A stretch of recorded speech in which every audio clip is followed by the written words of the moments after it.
Drugarice i drugovi, period između dva kongresa pravnika je period dinamičnih društveno-ekonomskih promjena koje su u mnogo čemu izmenile društveno biće naše samoupravne zajednice. Najznačajniji društveni akt u ovom razdoblju je Ustav Socijalističke Federativne Republike Jugoslavije, donet 1974. godine i Ustavi socijalističkih republika i socijalističkih autonomnih pokrajina. Donošenje novog Ustava omogućile su materijalne promjene u našem društvu i proces dubokih društvenih preobražaja do kojih je došlo razvojem samoupravljanja i daljim izgrađivanjem celovitog koncepta razvoja socijalističkog samoupravnog sistema. Ustavom su kodifikovane tekovine našeg socijalističkog društva, pre svega radničke klase i radnih ljudi, i otvorene nove perspektive. Ustav je dao osnovu koja omogućuje dalji razvoj samoupravnih društvenih odnosa u kojima radnik samoupravljač sve više postaje gospodar sredstava za proizvodnju i plodova svog i ukupnog društvenog rada i na toj osnovi odlučujući nosilac svih društvenih odluka. Društvene promjene koje su dobile ili treba da dobiju svoj pravni izraz ogledaju se u korenitoj promjeni u odnosima proizvodnje. U njima je sadržana i najdublja revolucionarna promjena u našem društvu, kao i potreba za novim pravnim odnosima i novom ulogom prava uopšte. Prema Marksu, suština pravnog odnosa je u ekonomskom odnosu, to jest u shvatanju privatne svojine, u njenoj empirijskoj egzistenciji, u njenoj povezanosti s proizvodnim snagama individua. I dalje, svojina pod vlašću buržoazije kao u sva vremena vezana je za izvesne pre svega ekonomske uslove, zavisne od stupnja razvitka proizvodnih snaga i produkcionih odnosa. Vezana je za uslove koji nužno dobijaju pravni i politički izraz. Marks pritom ističe da pravo ne može nikad biti iznad ekonomske formacije i njome uslovljenog kulturnog razvitka društva, pa stoga upućuje pitanje Lasalu. Zar pravni pojmovi regulišu ekonomske odnose, a ne obrnuto? Ne proizilaze li pravni odnosi iz ekonomskih, to jest društvenih odnosa?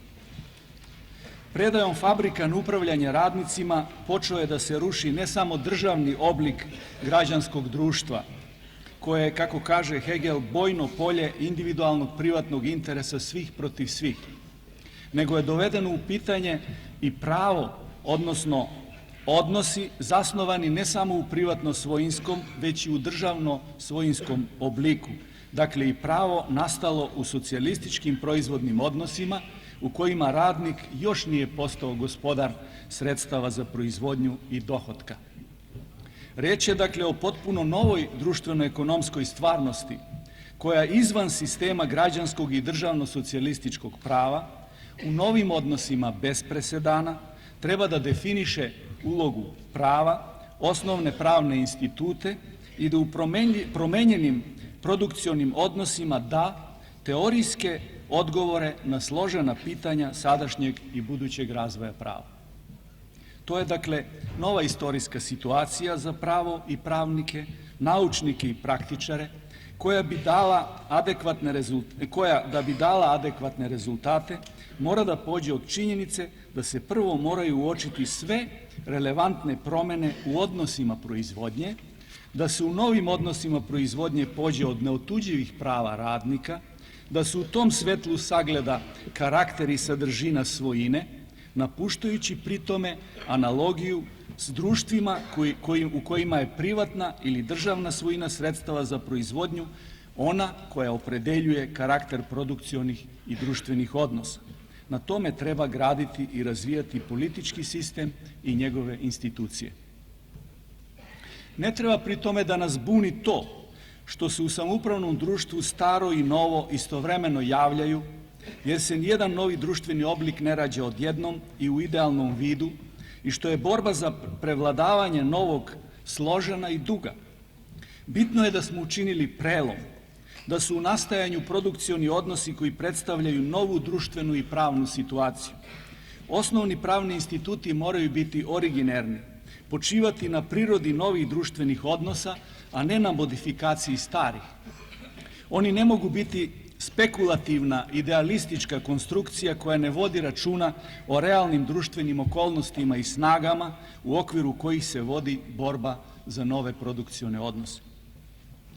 Nije toliko bitno što u našoj društvenoj svojini nailazimo, na primjer, na grupno svojinske, pa i na privatno svojinske manifestacije i što osnovne organizacije udružnog rada još uvijek ne raspolažu u celini svojim dohotkom, imajući u vidu posezanja i razna ograničenja u njegovom raspolaganju, već je za kurs razvoja našeg prava i pravnog sistema, celini za kurs razvoja našeg društva, bitno da definišemo kategorije i institute koji ozakonjuju, razvijaju i štite neotuđiva prava iz rada i radnika kao nosioca tih prava.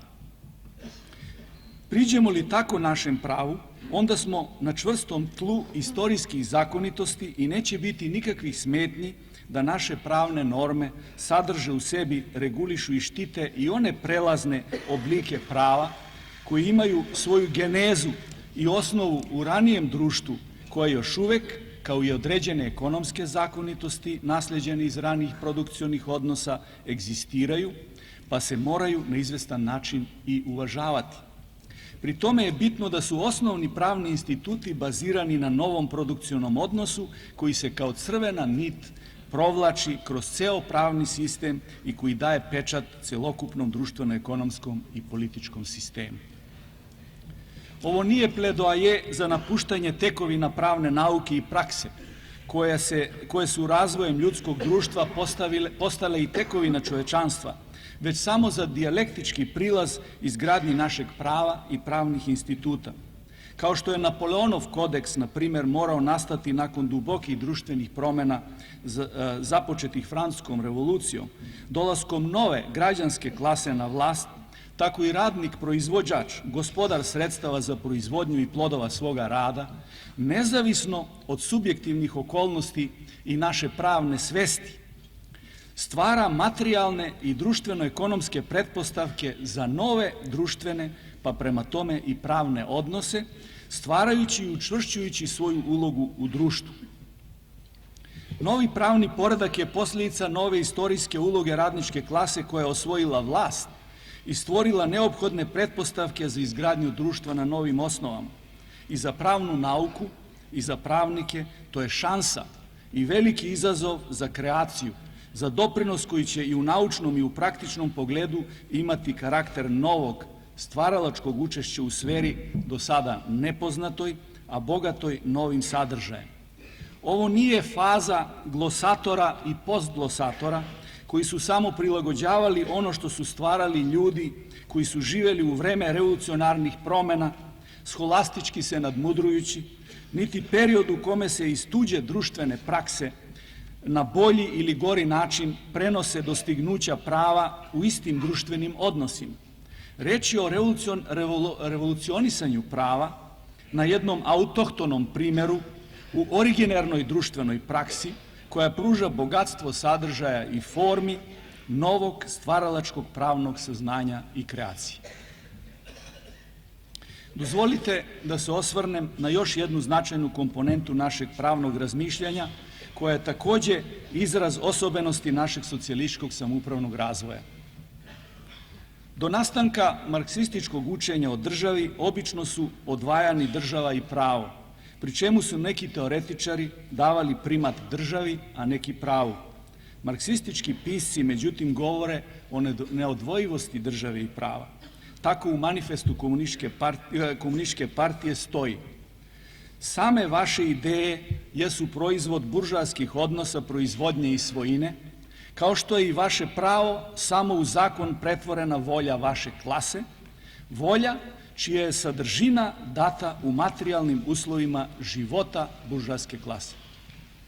Posebno je značajno da je pravo po tome u biti određeno sistemom svojinskih odnosa koji dominiraju u društvu, a država je instrument koja to obezbeđuje zakonom i prinudom uopšte. Međutim, naše shvatanje svojine odnosno sve značajnijih promjena u svojinskim odnosima, kao i naša orijentacija na odumiranje države širenjem samoupravne sfere, odnosno regulisanjem društvenih odnosa na samoupravnoj bazi, činit će da će samoupravno pravo biti sve značajnije za naše društvo i značiti u krajnjoj liniji negaciju prava uopšte. Dakle, više nije reč o preuzimanju vlasti od strane radničke klase i izgradnji pravnih osnova novih svojinskih produkcionih odnosa, već o društvenom razvoju, čiji je krajnji cilj da iz novog samoupravnog socijalističkog društva rezultira samoupravno pravo koje jeste volja klase, ali klase koja želi da ukine svojinu uopšte, da ukine državu i sebe kao klasu, koja sve više ustupa mesto neposrednom regulisanju društvenih samoupravnih odnosa i interesa, da bi u krajnjoj liniji došlo do potpune negacije prava. Nezavisno od dužine istorijskog perioda neophodnog za ostvarenje ovog cilja, moramo pristupiti neposrednoj izgradnji osnove našeg samoupravnog prava i uz pomoć njega i njegovih instrumenata rešavati što je moguće veći obim pluralistički izraženih interesa u našem društvu. To saznanje i opredeljenje suprotno je stanovištu da jačanjem države jača i pravo, što praktično od države čini silu iznad društva, iznad radničke klase i njenih interesa.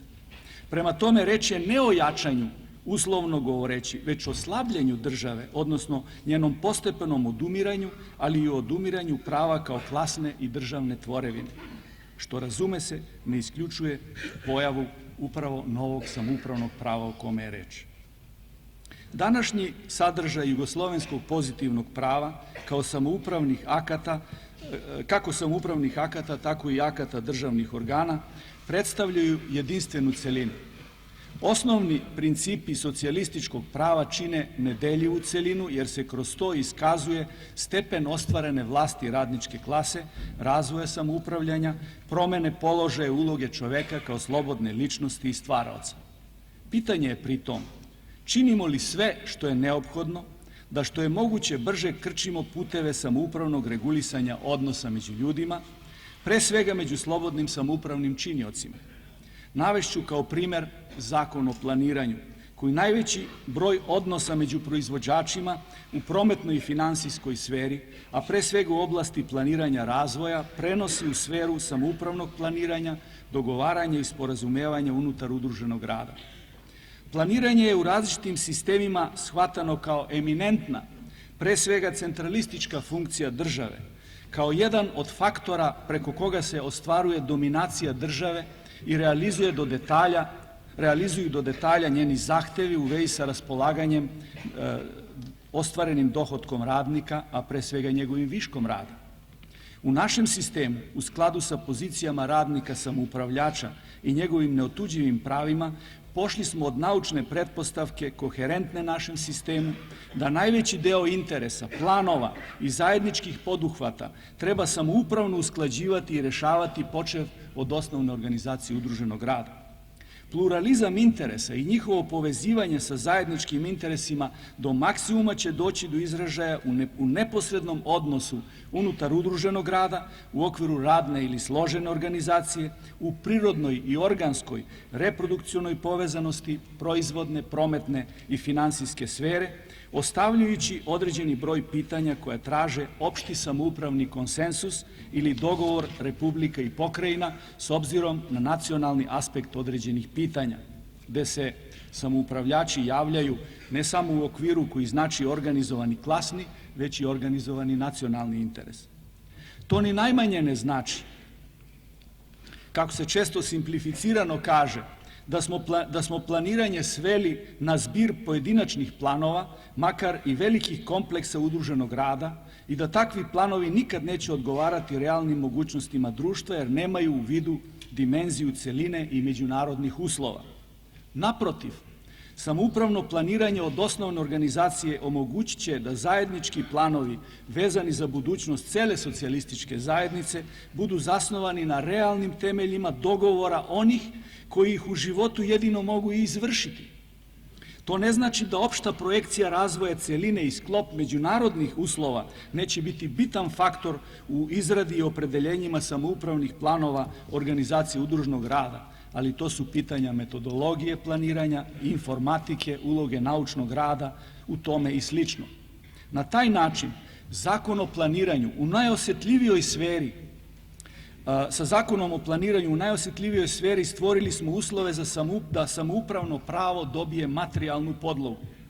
Ta činjenica je za razvoj samoupravnog prava presudnija od svih zakonskih normi koje načelno omogućuju samoupravno dogovaranje.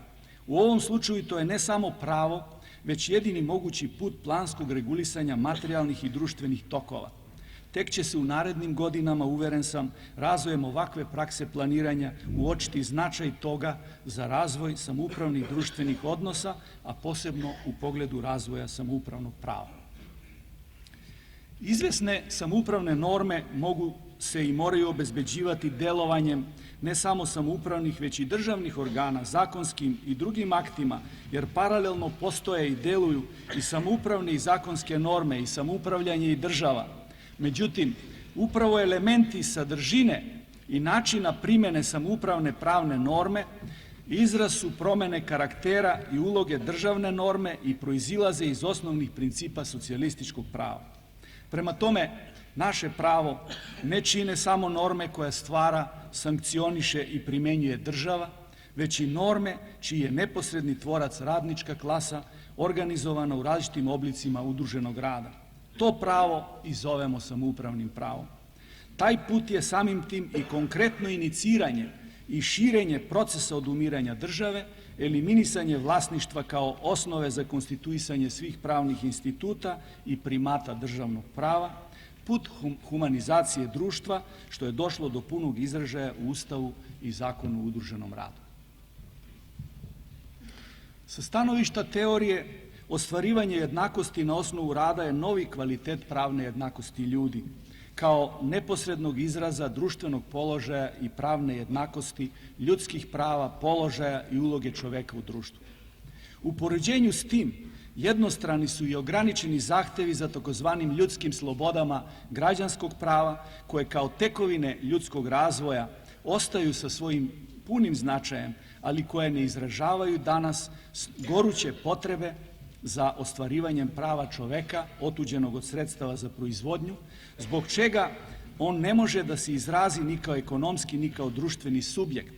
Jednakost ljudi na osnovi rada suština je novog položaja čoveka kao političkog subjekta i otvara novu stranicu razvoja demokratije i humanih odnosa među ljudima koji u sebi subsumiraju ljudska prava građanskog društva, dajući im sadržinu sadašnjeg trenutka i sadržinu budućeg vremena. Čovekov radni i politički subjektivitet u samoupravnom sistemu postaje tako nedeljiva celina, osnov jedinstva principa našeg socijalističkog prava, političkog sistema i odlučujuće uloge radnika u podruštljavanju politike. U vezi s tim nameću se novi problemi koji traže odgovore, kao što su teorijski koncept samoupravnog prava, priroda i oblik samoupravnih pravnih akata, odnos između zakona i drugih propisa i samoupravnih pravnih akata, zaštita samoupravnih prava i tako dalje. Razrada ovih pitanja od posebne važnosti radi stvaranja nove pravne svesti koja će definitivno raskinuti sa shvatanjem da je pravo kreacija države i da ga izvan nje nema i ne može biti. Ovo shvatanje je, kao što je poznato, prodrlo duboko u svest ljudi, u pravne tekstove i u mentalitet ne samo pravnika, već i političkih i drugih radnika. Pitanje izgradnje pravnog sistema u nas posebno su aktuelna posle donošenja novog Ustava, Zakona o udružnom radu i niza drugih sistemskih zakona, pre svega Zakona o planiranju i Zakona o deviznom i bankarskom sistemu, kao i Zakona o cenama i o obligacijama koje uskoro treba da donesemo.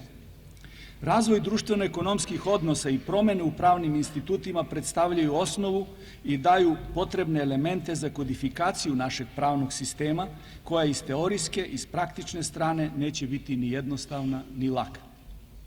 Svaki pravni sistem nastoji da bude usklađen, jedinstven sistem pravnih instituta i normi, zasnovan na određenim principima i podeljen na pojedine grane prava. Pri tom, transformacije u pravnom sistemu slede transformaciju, kako sam više puta istakao, transformaciju društveno-ekonomskih odnosa.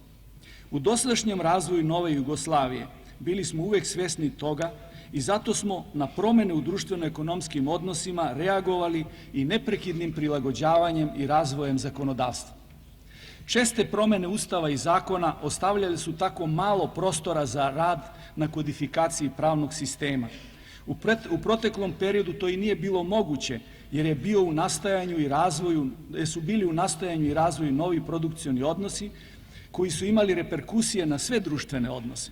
Svako kodificiranje sistema samoupravnih socijalističkih odnosa u periodu kad se on ispoljavao u rudimentarnim oblicima s nerazjašnjenim reperkusijama na ukupni pravni i politički sistem značilo bi usporavanje pa i kočenje njegovog razvoja. Došlo bi do izražaja pojava statičnosti prava i pravnog sistema koji u svakoj državi teži da bude, kako Engels kaže, u sebi usklađen izraz, a u stvari u stalnoj protivurečnosti s razvojem društveno-ekonomskih odnosa. Imajući to u vidu, stalno smo nastojali da odstranjujemo ove protivurečnosti između normi uvek ograničenog sadržaja za dati period razvoja i neprekidnog kretanja društveno-ekonomskih odnosa napred. Promenama koje smo vršili u Ustavu i zakonima izbegli smo opasnosti koje statički, logički i usklađeni pravni sistem stvara, dolazeći u protivrečnost društvenim potrebama razvoja i konkretnom praksom. Umesto toga, uvid u praksu, naša spremnost da se postojeće faktičko i pravno stanje menja, anticipacija promena koje su proizilazile iz analize savremenih kretanja u Jugoslaviji i objektivnih tendencija koje su ispoljavale u svetu, uočavanje krize, kako građanskih institucija i pravnog sistema, tako i ograničenosti i nepodobnosti pravnog sistema socijalističkog etatizma, omogućili su nam da stvorimo neke od naših temeljnih pravnih akata, kao što su Ustav i Zakon o udruženom radu, koji predstavljaju osnov našeg pravnog sistema.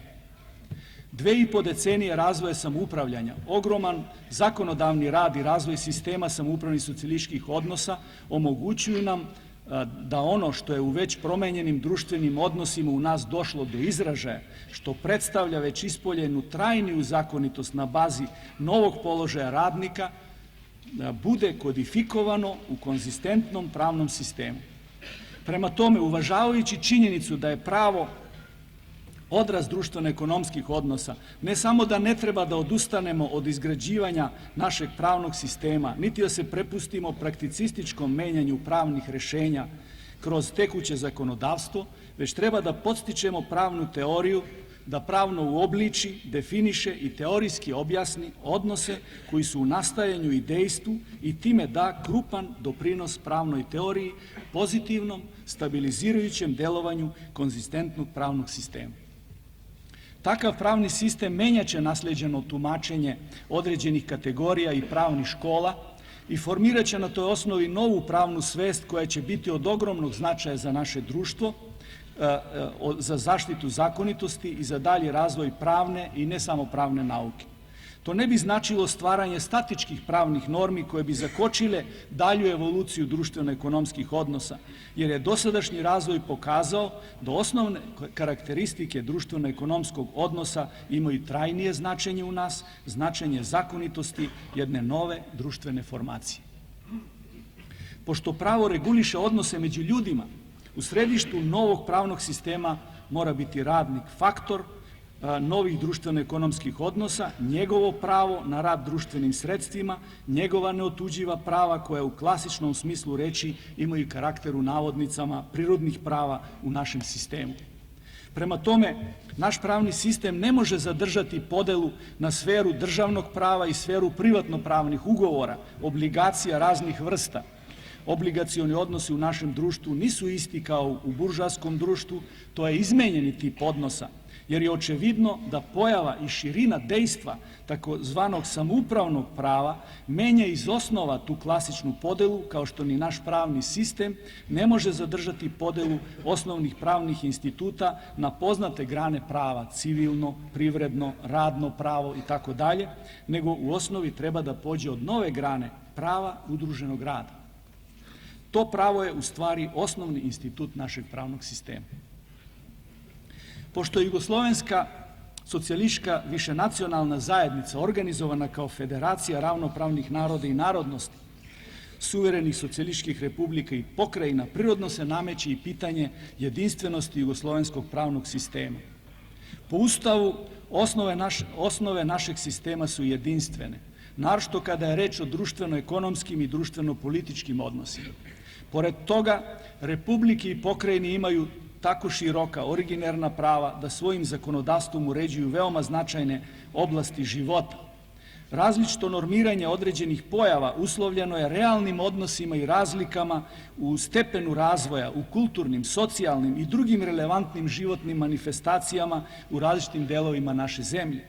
Jedinstvo osnovnih pravnih instituta zasnovanih na istovetnoj prirodi osnovnog društveno-ekonomskog odnosa nije nikakva zapreka da naš ukupni pravni sistem bude spektralno obojen kao realni izraz osobenosti naše zajednice. Da li pored jugoslovenskog sistema prava postoje i pravni sistemi republika i pokrajina, jedno je od pitanja koje traži bliže razjašnjenje. To pitanje ima određen pravni, ali i značajan politički aspekt.